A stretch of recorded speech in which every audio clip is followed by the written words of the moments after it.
สบายดีเขาเฮ็ดยังอยู่ผลคือหลายคนนะคนตายเมื่อคืนนี่ป่ะเมื่อวานนี่แบบไม่ได้เป็นไข่เลยมีแต่เป็นหน่อยหนึ่งเจ็บบนหน้าอกแล้วก็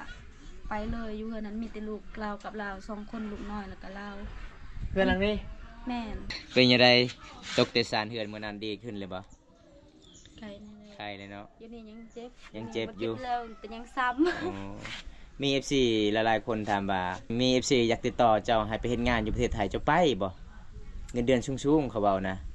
เขาสงสารเจ้าแต่เขาถามในนึงจะเว้าภาษาไทยได้บ่เขาเบานะ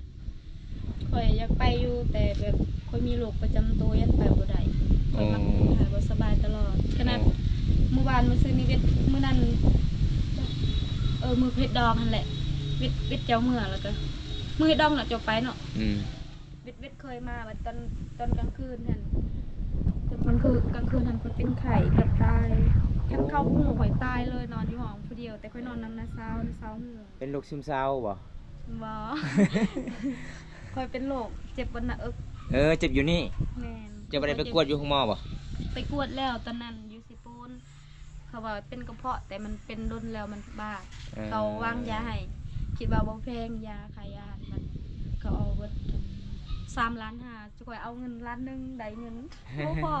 พอแต่ค่าซักแล้วก็แล้วบ่ได้เอายาเขาให้ข่อยกินหมูแล้วก็มักเผ็ดไก่หน่อไม้ไก่ก็บ่ได้ไข่ไก่ไก่กินบ่ได้ข่อยกะลำตลอดเลยเด้จนเฒ่าจนแก่ข่อยกะลำข่อยบ่ได้ข่อยกินเพราะว่าจังได๋ตายแล้วบ่ได้กินแสดงว่าเจ้าตอนนี้คือใจเจ้าอยากไปไทยอยู่แต่เป็นโรคประจำตัวเนาะบ่กล้าไปเนาะก็คือความจริงน้องก็คือไปไสก็ได้ทุกคนเลยเพราะว่าน้องก็เป็นโรคประจำตัวเพราะว่ามี FC ครับบ่ตาถามลงเบิ่งเนาะตอนไปเฮ็ดเวียกนำคนจีนนั่นก็เป็นเทื่อนึงแต่บ่แห้งเขาเอาไปห้องหมอข่อยบ่ได้เฮ็ดเวียกได้ประมาณ10 ปลายมือแต่ค่าเงินค่ายังค่ายายังเขาบ่เอาเงินเขาเบิดเขาบ่ได้เอาเงินข่อยยังใจดีอยู่เนาะแบบคนจีนบอนข่อยอยู่นำค่ะแบบเขาบ่มีลูกเขาให้ข่อยอยู่นำแต่ว่าข่อยบ่อยากอยู่เขาว่าอยากได้หยังเจ้าก็ได้ล่ะว่าคันว่าอยากได้คันได้เงินเดือนก็พากให้เมื่อพ่อแม่ล่ะว่าแต่คันเจ้าอยากได้คำอยากได้หยังก็เขาหาให้เบิดแต่ข่อยบ่อยากโทรศัพท์เขาอยากเฮ็ดเจ้าเป็นลูกเขาแม่นแม่นเขาสิเฮ็ดเจ้าเป็นเมียบ่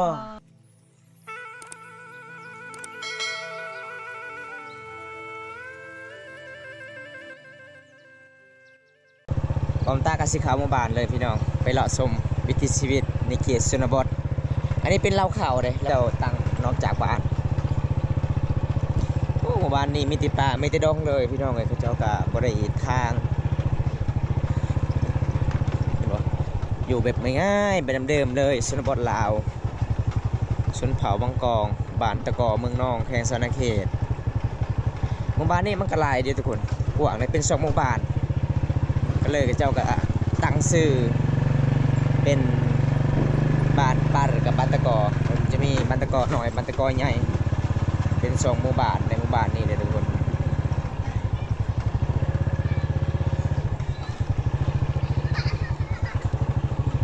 บรรยากาศยามตอนเช้าสิเงียบๆเลยชาวบ้านพี่น้องสิบริเวณชาวบ้านเลยอยู่เฮือนอยู่ศาลเดี๋ยวตากะสิเวะพยายามสมึกก่อน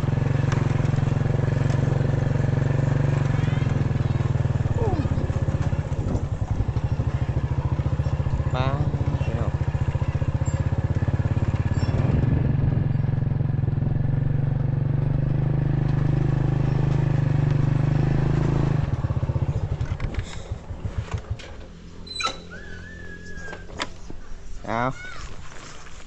ก่อนสิเข้าหมู่บ้านน้องก็ต้องแวะมาเยี่ยมมายามน้องก่อนเด้คำว่าใดไปเยี่ยมไปยามน้องจะหน่อยน้องว่าอายขี้คุย สบายดีสมึกสบายดีเขาเฮ็ดยังอยู่ผลคือหลายคนนะคนตายเมื่อคืนนี่ป่ะ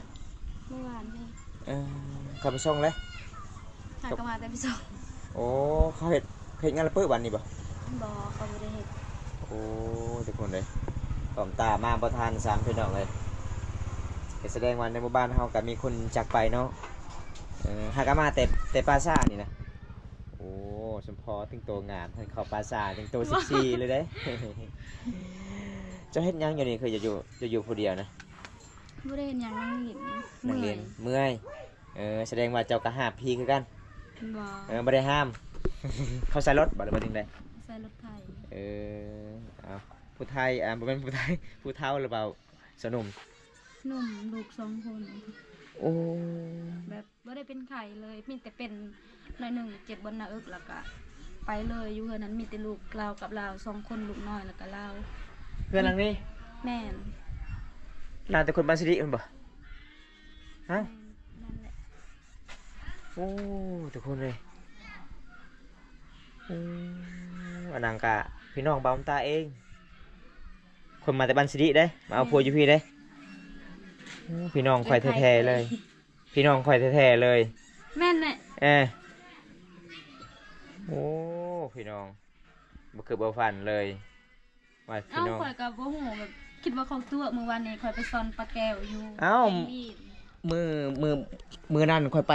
ใกล้พี่เขาก็เห็นเราอยู่ตารางกับลูกลาวหั่น แม่นเรา ช่อง เป็นไข่เราลิ้นนั่งลิ้นเพื่อนข่อยแล้วก็มื้อเฮ็ดกินแล้วก็กินข้าวแล้วก็พวกเราไปตึกเบ็ดแล้วก็เรานอนเขาเว้าข่อยกับฮู้คือกันได้ยินเขาเว้า โอ้ แล้วก็นอนแบบหู12 โมงเขาได้ยินลูกเราให้ลูกเรายังน้อยหันให้อยากกินนมเขาเอา ตอนเที่ยงนี่ แม่นแล้วก็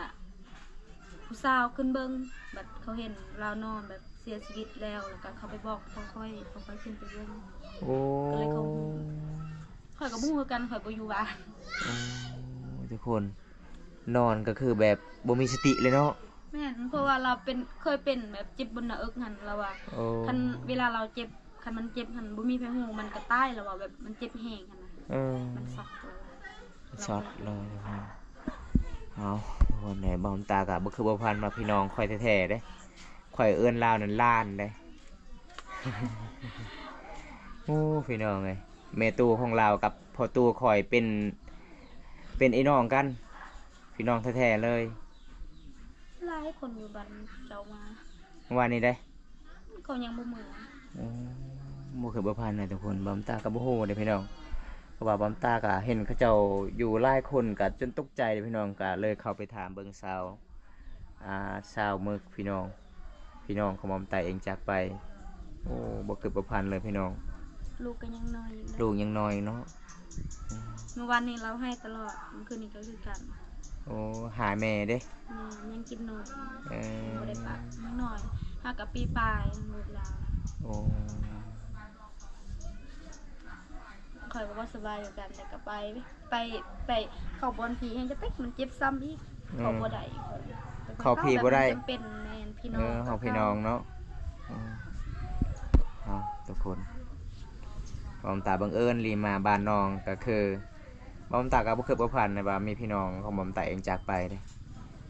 ปกติบอมตาก็บ่เคยเข้าในทางนี้ในเสมอคันอายสิเข้าคือสิเข้าทางนี้ แม่นแปลกเนาะ แต่มื้อนี้มันแปลกข่อยก็สิฮอดเราเข้าบ้านเจ้าข่อยก็จอดรถแล้วก็เข้าไปทางพี่โอ้ทุกคนเลยพี่น้องแท้ๆเด้อพี่น้องเดี๋ยวบอมตาก็สิจะน้อยก็สิไปกินทานก่อนทุกคน เพราะว่าถ้าคนเฮาเสียชีวิตหรือว่าพี่น้องเฮาเสียชีวิตเฮาต้องกินทานเฮาการไปมาก็คือให้ปลอดภัยพี่น้อง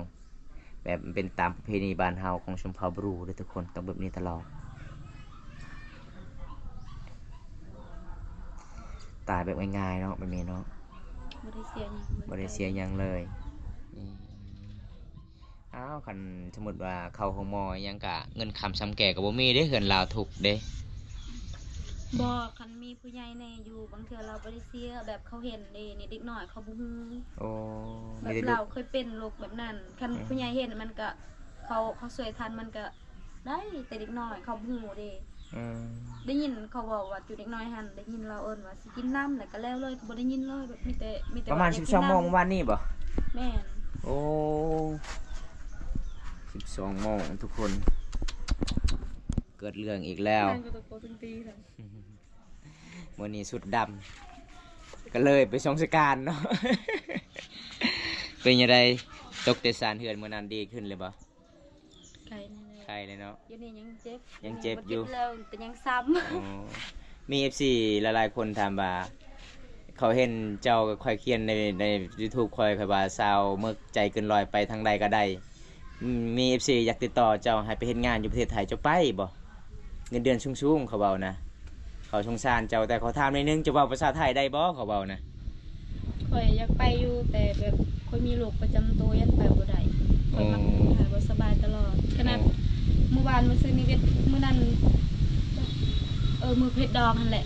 เวทเจ้าเมื่อแล้วก็มื้อเฮ็ดดองน่ะเจ้าไปเนาะเวทเคยมาว่าตอน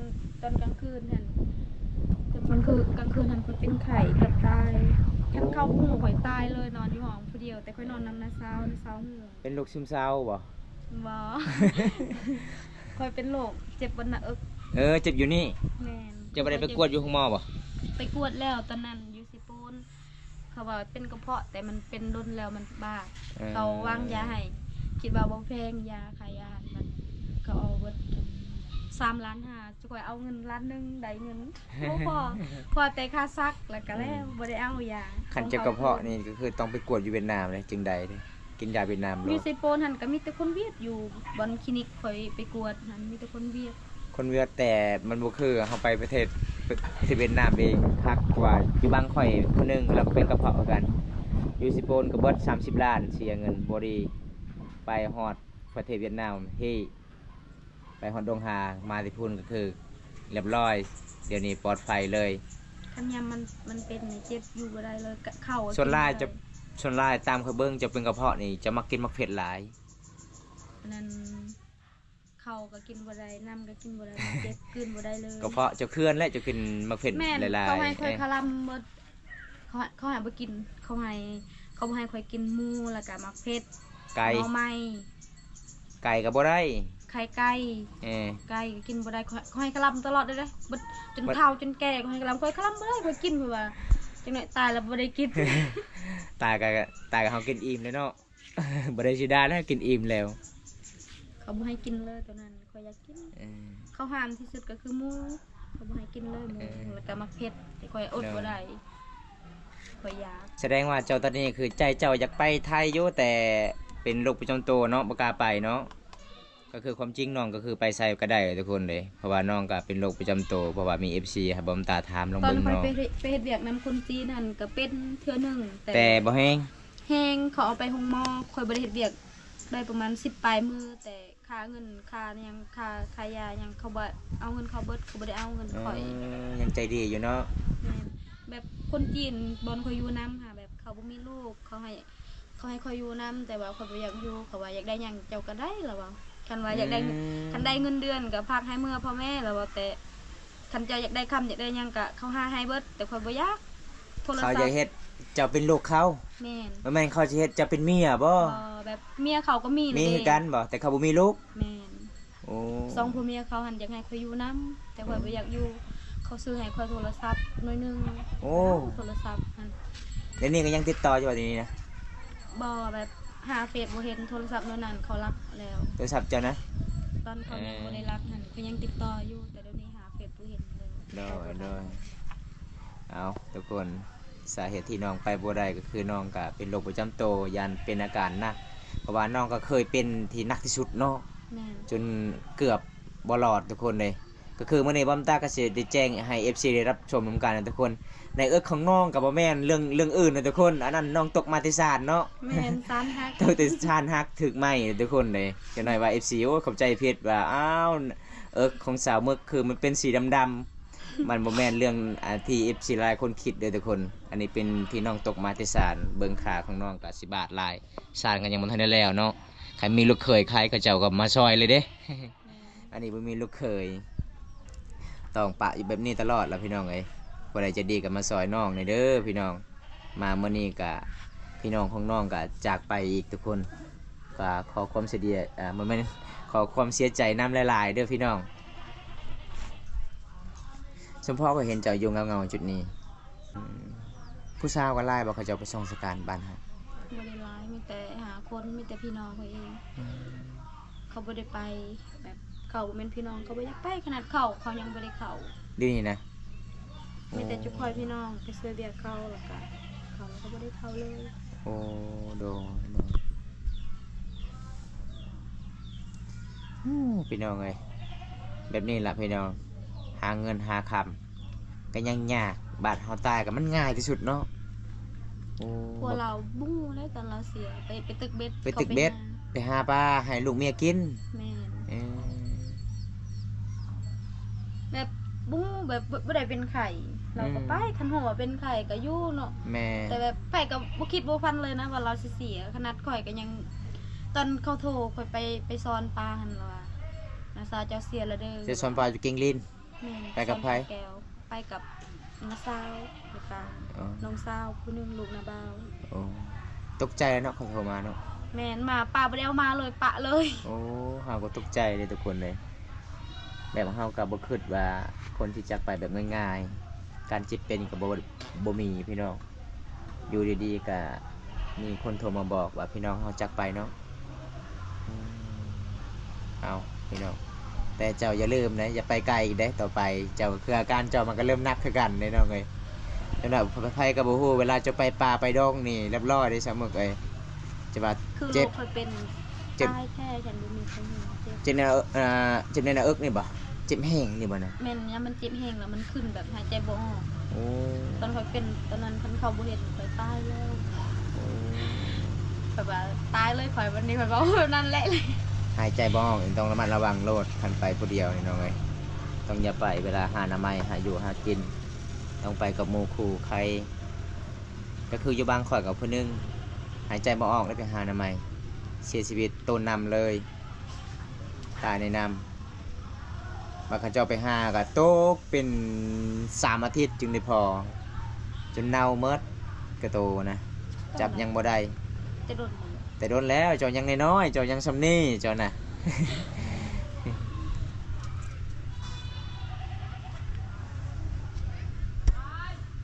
แสดงว่าคำพี่น้องเฮาจากไปนี่3 มื้อออกใส่บ่ได้แล้วเนาะ แม่ มีแต่อยู่เฮือนแหละน้องขลับมันทุกคนประเพณีบ้านเฮาต้องมีพี่น้อง อดอยากไปทายกะยาน อ่าย านแฮง ย่านอีกบ่ไปทายนะไปทายแล้วไปทายใช่อยู่ป่าพุ่น แม่น บ่ได้ไปทายป่าแถวนี้นะ ว่า เออ ครับมีเราเขาอยู่ไกลทายบ่ได้ เออแบบบ้านเฮาคนไทยมีเราเข้าเฮาไปทายใส่ก็บ่ได้เนาะ แม่ สาเหตุที่เฮาตั้งเราเข้านอกจากหมู่บ้านก็คือเวลาเฮาย่านเด็กน้อยไปทายใส่ทุกคนทายหนักทายเบามันก็บ่ได้ทุกคนเลยถ้ามาที่ชนบทบ้านเฮานี่เห็นเราเข้าเฮาก็ไปทายทายเบาใส่ก็คือแล้วว่าทายหนักเขาเจ้าต้องปรับใหม่ถ้าเท่าก็จะเห็นเนาะเป็นฮีตบ้านเฮาทุกคนเลยคือเวลาเฮาอยู่เฮือนกลางบ้านก็อย่าเวลาเฮาอยากไปถ่ายเฮาต้องแล่นเข้าป่าใกล้ๆเลยได้